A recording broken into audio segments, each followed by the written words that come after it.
Hi, I'm Brenna, And I'm Sarah. and we're here today to tell you a little bit about our heat exchanger we made to cool Michigan State University's high performance computer centers.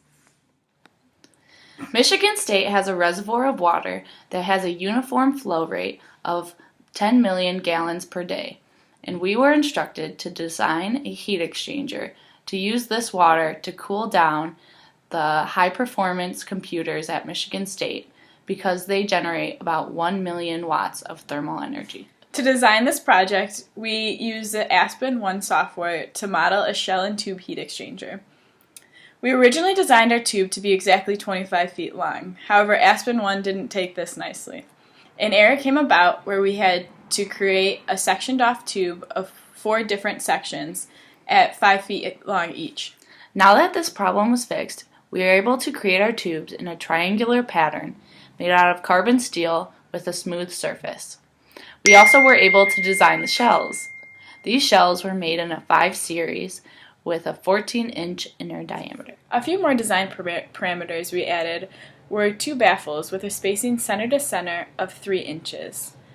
We also added a fouling resistance of 5/10,000ths for both the hot and cold side of the heat exchanger. With the cold side of the heat exchanger already chosen as water, we decided to add the hot side as water too. This is because water has a high heat capacity.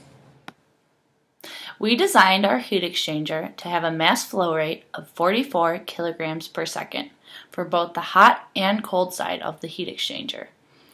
This created a pressure drop of 1.6 pounds per square inch for both sides. Now that our design parameters have almost all been met, there's one part we haven't talked about yet, and that is our volumetric flow rate. With the Aspen software, we could not accommodate the 1 megawatt volumetric flow rate that was initially asked, so the best we could accommodate was a 0.33 megawatts. This is due to there only being a 3-degree temperature difference. So either more water needed to be added or a larger temperature difference was needed. These are the design parameters we came up with for our heat exchanger.